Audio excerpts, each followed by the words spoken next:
All right, well. I'm ready. So let's do it again, but on Wednesday night. I'm not sure what's happening. Oh, okay, I know what's happening. Yeah. So let's do it again, but on Wednesday night. 226. Sounds good. So let's do it again, but on Wednesday night. 226. So let's do it again, but on a Wednesday night. 226. Yeah, that sounds good.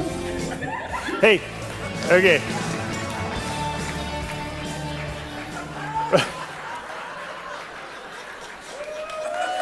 Okay.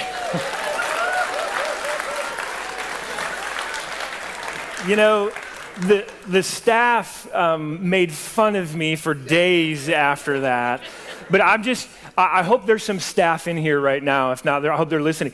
What day is backyard summer night, y'all? See? All right, I did my job. Although I do think if you watch the video, honestly, I think the Kona Ice line is better than the June 26th line. If you're real thirsty, you can get a Kona Ice. But anyways, so I have no idea how to transition out of that into this. So we are going to keep moving along in our series that Pastor Chris started for us the last couple of weeks. We're in a series called Dear Theophilus, and we are moving our way through the book of Luke. And Pastor Chris did such a fantastic job talking about temptation the last 2 weeks. This is something that I need to hear, right? We're all susceptible to temptation, no matter who you are, whether you've been a Christian for 5 minutes or 50 years. The tempter is always after us. And pop quiz, how many people remember the challenge that Pastor Chris gave us 2 weeks ago? It was one line. Anybody remember it? Just shout it out. You do not have to sin. Man, I need to remember that. And that is the truth. You do not have to sin. If you have surrendered your life to Jesus and you have God and Christ, the Holy Spirit living in you, you have the very same power that conquered the grave living inside of you. So when sin comes crouching like a lion waiting to devour you, you do not have to give in to that. And that is worth remembering. So I'm thankful for that challenge in my own life. I'm going to pick up right where Pastor Chris left off last week. He was in Luke chapter 4, talking about the temptation of Jesus. And here's what I want to do this morning. We're going to get into Luke chapter 4 and a little bit of Luke chapter 5. And I'm going to tell you 4 really quick stories. And I know that sounds like a lot. You're thinking we're going to be here forever if he tells 4 stories. But the truth is, they're all really one story. It's just 4 little snapshots of the ministry and the life of Jesus that really ultimately tell one story through 4 different people. And I want to challenge us in a couple of things before we get into it. One, as I go through the stories, I want to encourage you to find yourself somewhere in one of these stories. Maybe you'll find yourself in all 4 of them, but I'll bet you can relate to at least one of them. What we're going to look at are 4 separate stories of Jesus' miraculous healing ministry. Matthew, Mark, Luke, and John, all of the Gospels talk about Jesus and his ability to heal.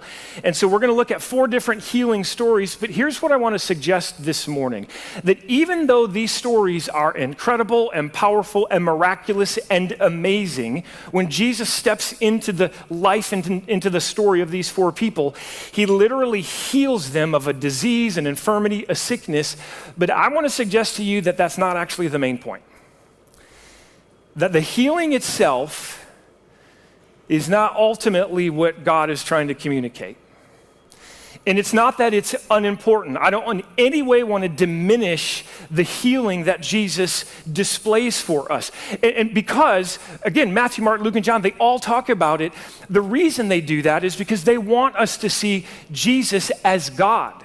And when he heals people, you see that. You see that he's not just human, he is God in the flesh, and he has authority over all things, including sickness, including infirmity, including disease.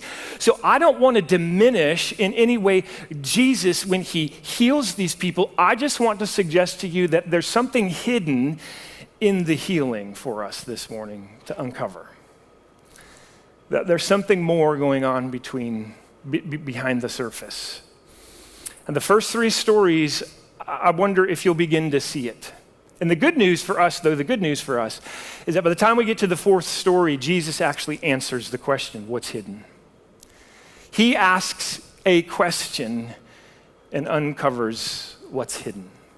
So let's go through these stories together, one by one. We're going to start in Luke chapter 4. Story number 1 is a crazy, amazing, powerful story. It's about a guy who's possessed by a demon. It's Luke chapter 4, verses 33 through 35. Jesus heads to the synagogue.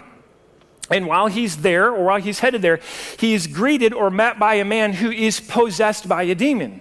Now, these are kind of like taboo stories, and we're not sure what to think of these because we don't see that much today, but it was certainly real then, and I would just suggest that it's still real today. But this is the story from Luke chapter 4 that begins to unfold. Here's what Luke says about this encounter that Jesus has with the demon-possessed man. He says, in the synagogue, there was a man possessed by a demon, an impure spirit. And he cried out, the demon cried out at the top of his voice, "Go away. What do you want with us, Jesus of Nazareth?" He goes on, "Have you come to destroy us?" And this is just a little side note for us. I don't really know that it has anything to do with the message this morning. But when I read that, here's the first thing I thought. Evil is real, and it is everywhere. All you have to do is look at the news, read the newspaper, Facebook. It's everywhere. And the demon comes along and asks this question, have you come to destroy us? And what that says to me is that evil has an expiration date. That someday it all goes away, right? Revelation says that one day he will wipe every tear away and we will be made new.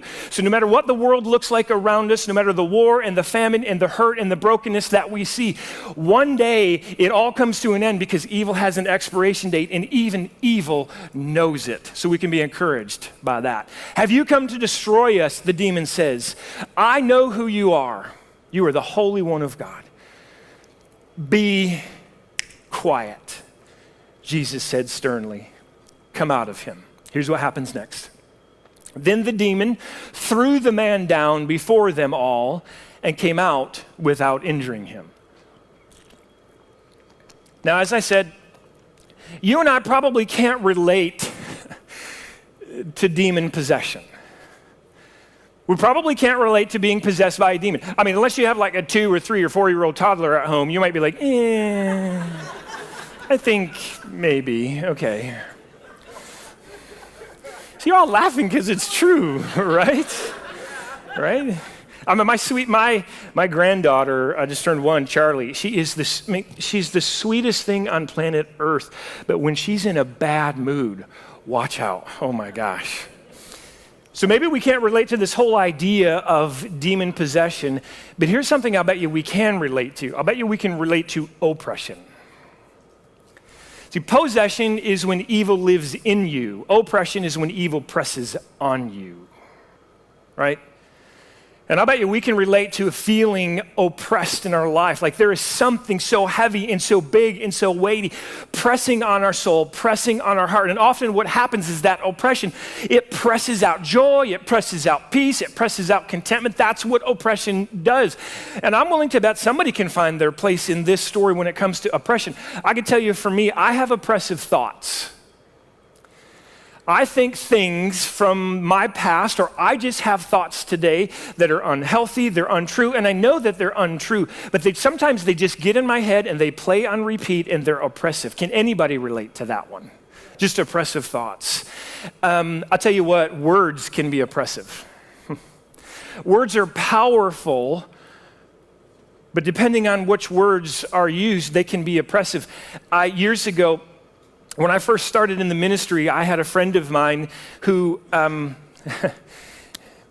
didn't really think that I should be in the ministry.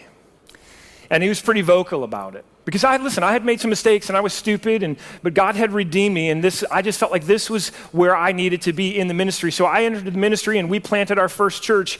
And I remember after maybe a year of being a church planter, I got an email from this particular person. And it was a 3-page email basically blasting my character and blasting my integrity and telling me why I shouldn't be in ministry. And after 3 pages in an email, just hammering me, the very last line, this was his send-off line, was, I am going to enjoy watching you fail. That's oppressive.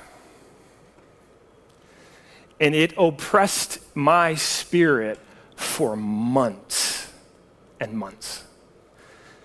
I have a good friend who I was sitting on the porch with his grandfather one day, and his grandfather, he would describe him as just this sort of ornery, crotchety old man, not a whole lot of joy in his own life. And my friend was about 22 at the time, trying to figure out what he wanted to do and what he was going to do with his life, just sort of in that phase, uncertain. And his grandfather looked over at him in the most serious tone possible, said, "Do you think you'll ever amount to anything?" That's oppressive. Words can be oppressive to us, and they press out confidence. They can press out courage. They can press out joy. So I don't know, maybe that's where you relate. I can tell you what, my past sometimes feels oppressive to me. The things that I've done, the mistakes I've made, the people I've hurt, the stupid behaviors that I engaged in, sometimes those things come and haunt me in my thoughts, going back to that first oppressive thought. Sometimes those will come back and haunt me, and then they just sort of play on a never-ending loop in my head, and I can't get them out, and they oppress joy and peace and contentment.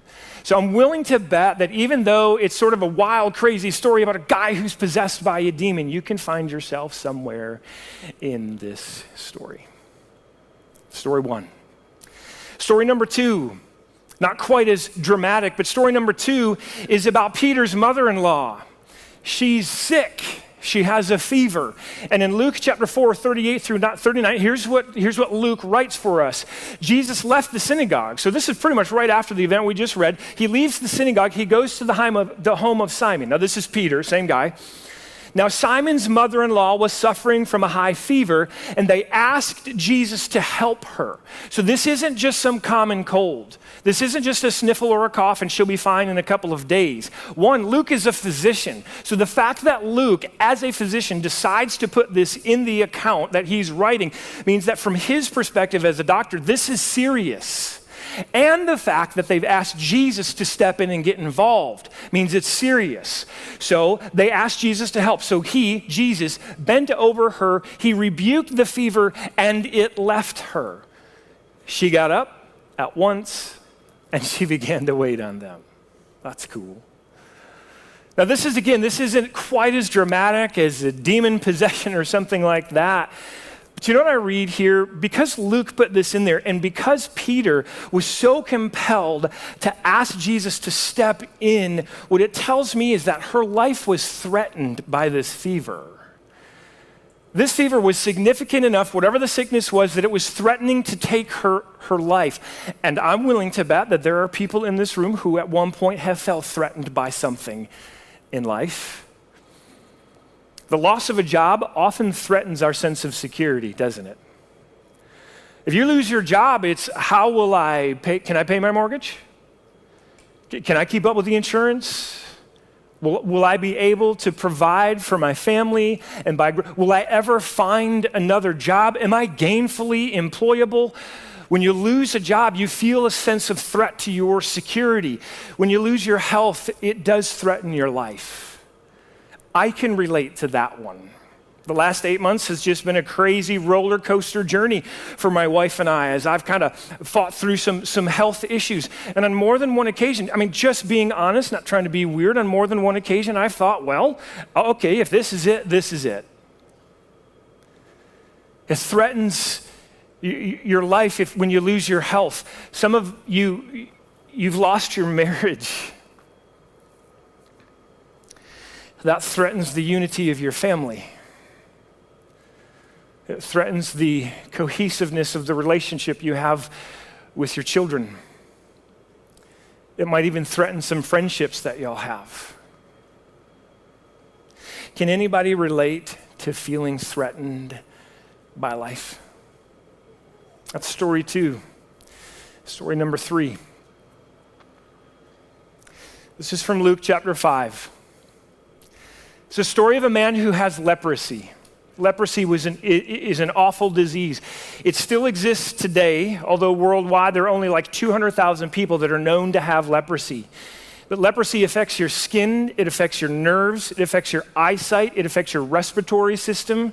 And of course, back then it was terminal. Like if you had leprosy, that was it. It was over. And if you were a leper, you were kicked out of the community.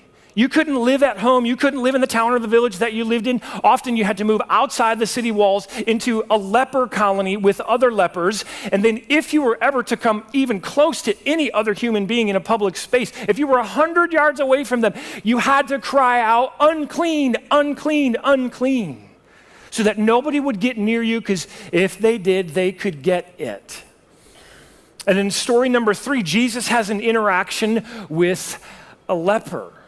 And here's how Luke tells the story. While Jesus was in one of the towns, a man came along who was covered with leprosy. Not a couple spots on his fingers, covered, head to toe. When he saw Jesus, he fell with his face to the ground and begged. That's desperation right there. I've been desperate. I've been desperate several times the last several months. And sometimes life is so oppressive, it's so threatening, that it brings you to a place of desperation.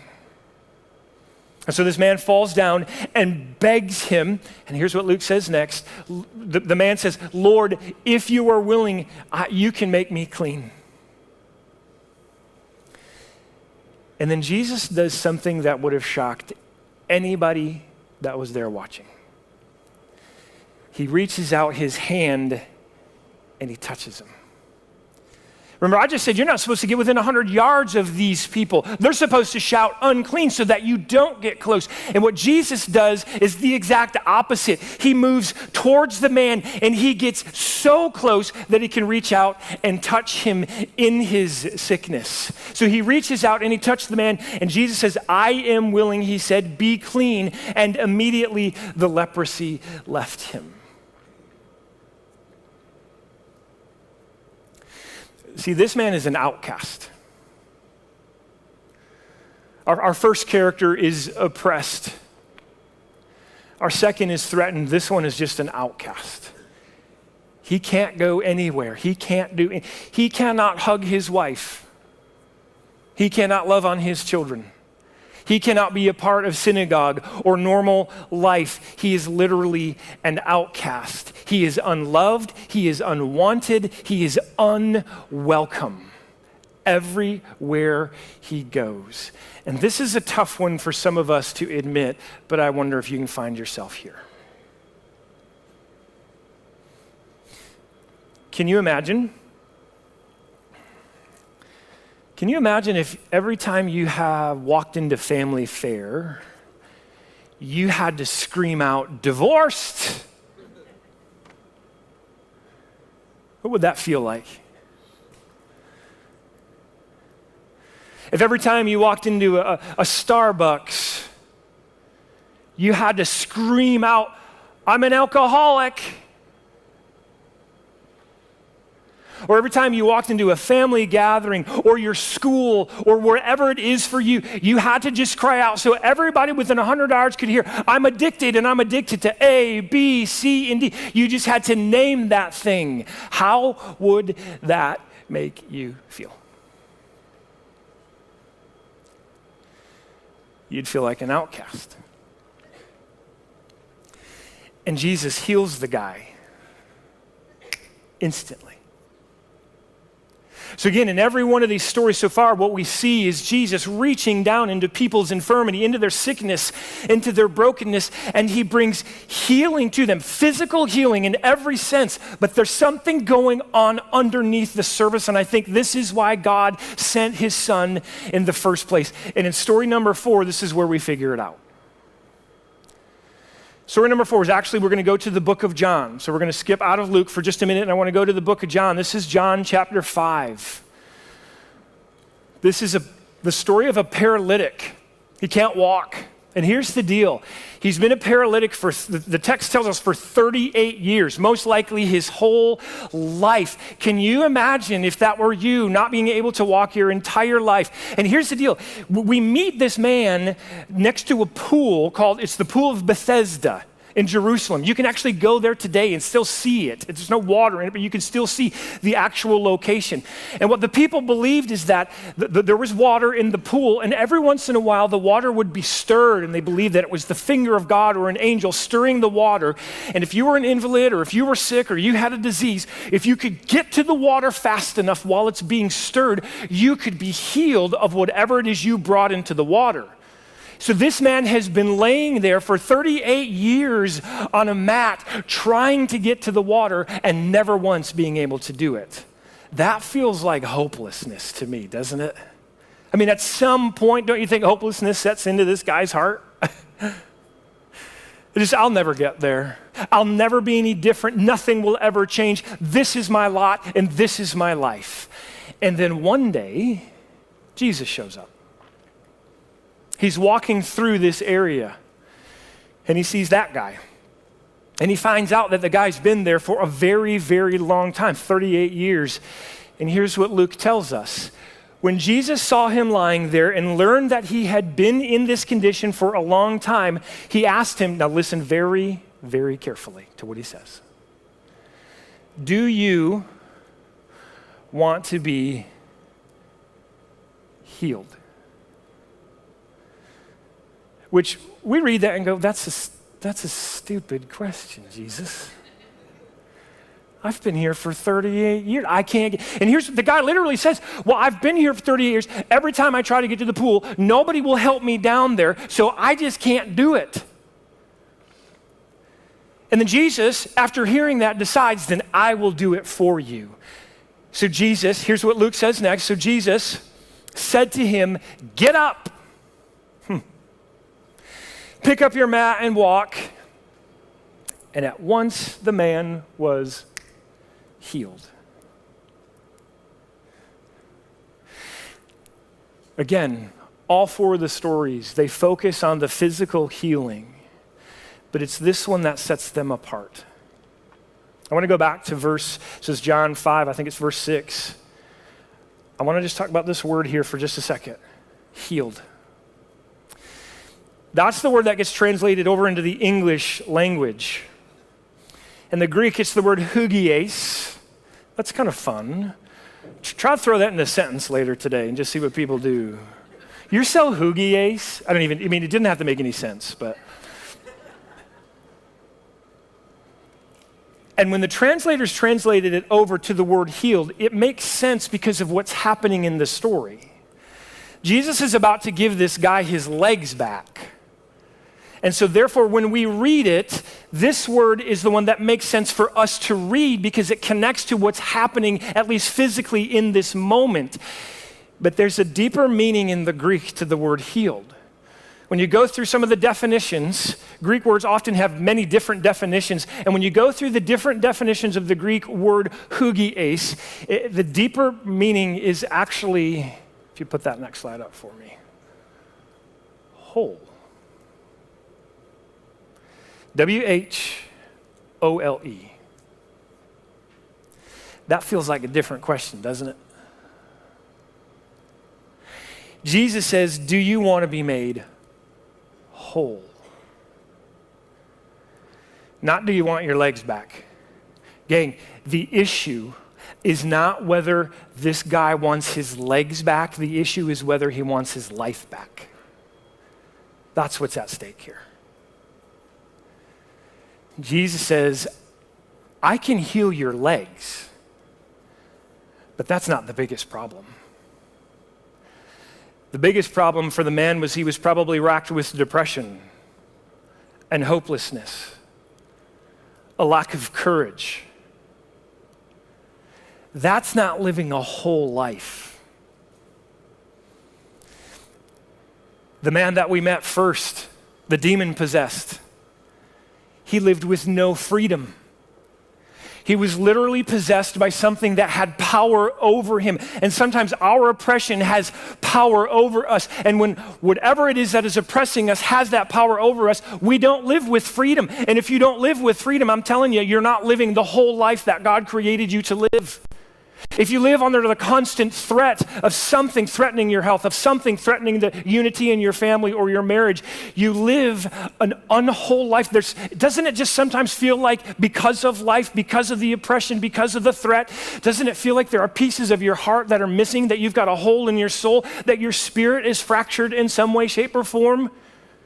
And so then we get to this guy, and he's been laying there, and it's not about his legs, it's about his life. And whether or not he wants to live fully again, whether or not he wants to have joy, whether or not he wants to be a part of the society. So Jesus says to him, do you want to be made whole again? Which means that the response that Jesus gives when he heals him, then Jesus said, get up, pick up your mat, and walk in. At once the man was made, say it, whole.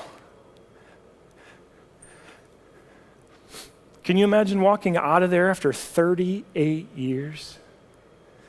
I don't even know if you know how to walk after that. It's like a baby fawn deer. This is how you leave the pool. That was weird. Can we cut that on the...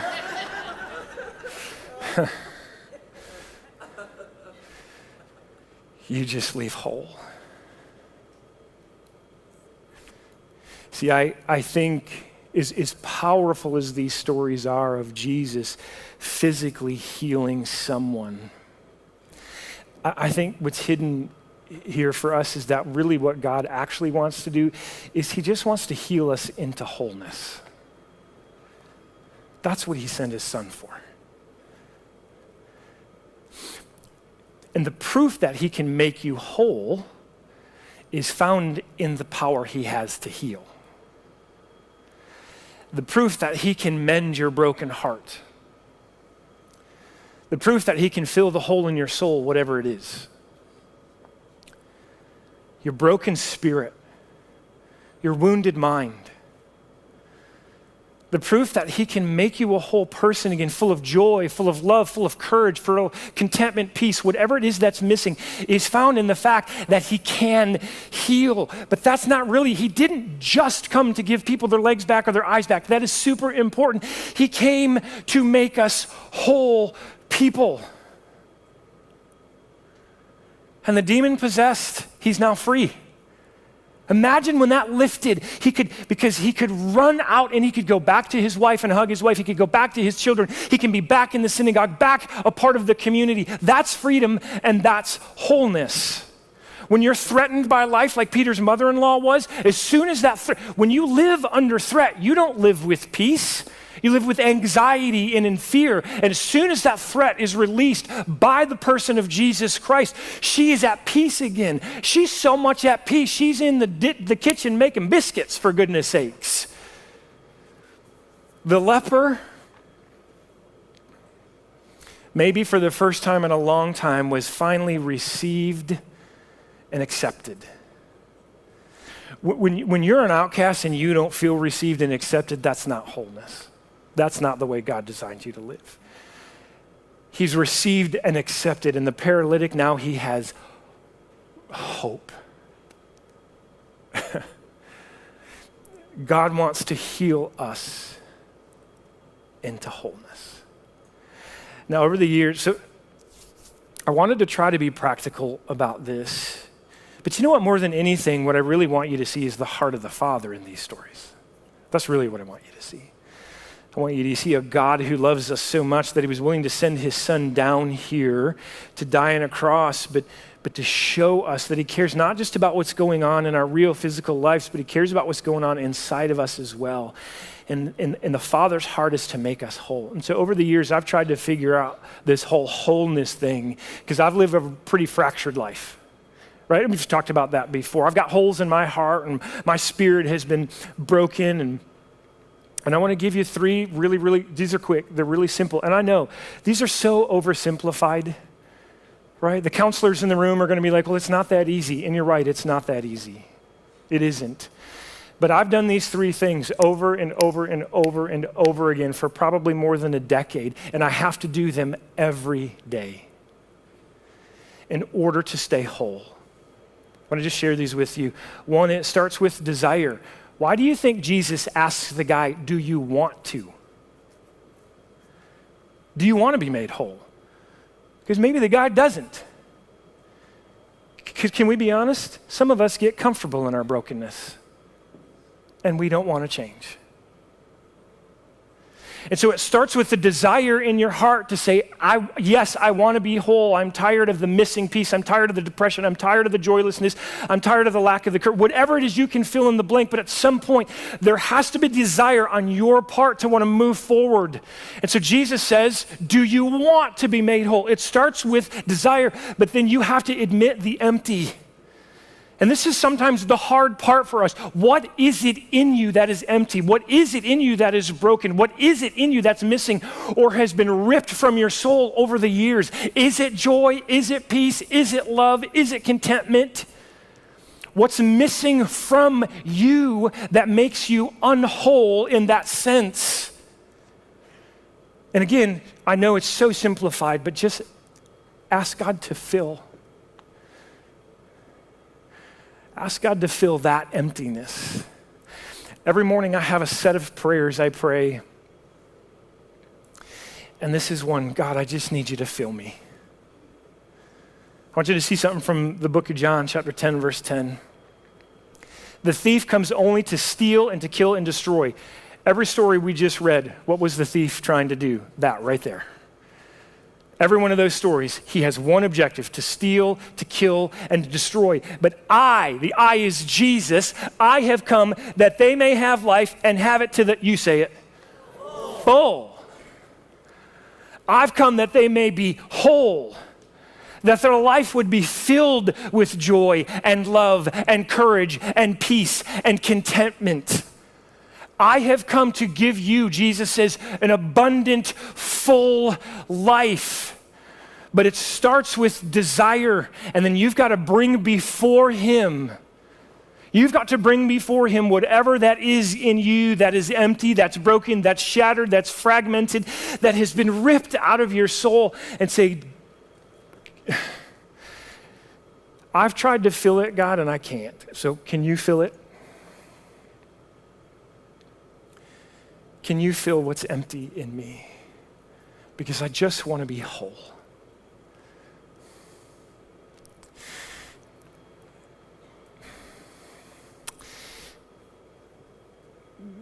Y'all know my story from the last 8 months, so I'm not going to relive that. Just diagnosed with cancer back in October, had surgery, have gone through 3 months of chemotherapy, and so far things are going really well.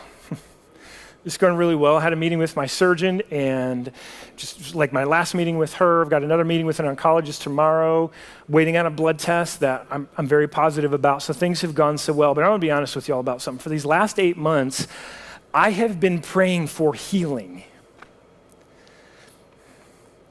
I've just boldly prayed for physical healing. And I've prayed for it because I believe Jesus can do it. In part because I read story after story after story of Jesus doing it. And so I know that he can do it. So I pray, Jesus, will you heal me of this cancer? I want you to eradicate it from my body. I want it to be gone forever and ever. I've been bold enough to pray that prayer because I see what Jesus has done in other people's lives. The other reason I have no problem praying that prayer is because there's an empty tomb. I mean, and so my prayer doesn't feel like an empty, hopeless prayer. It feels like a full prayer because there is an empty tomb. So I have no problem going to Jesus saying, I want you to heal me physically. But I'm going to tell you something, and this is, I just want to be Aaron. I just want to be human for a second, not Pastor Aaron. The last 8 months, as much as I've prayed for healing, can I just be honest? What I've really wanted is to just be whole. Amen to that, brother. And you know why? And I don't want to, I'm going to say something, and I'm not trying to be weird or morbid or anything like that, but I have no idea how much time I have left. And neither do you. Right. Not one of you does. Not a single person listening online or in this room has any clue how much time you have left. I could have 50 years. Isn't that exciting, Brenda? That thought? Okay. She's taking notes. Oh, she's into this. Yeah, sure. Who are you texting? One of our kids. Okay.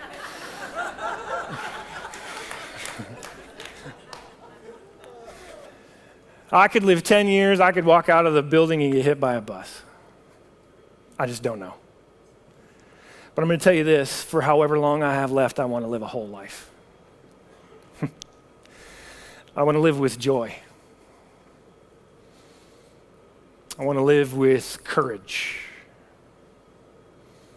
with peace, with love, happiness. I want to live whole. And gang, I'm just telling you, the only way I have figured out how to live a whole life is to live a surrendered life to Jesus. That's it.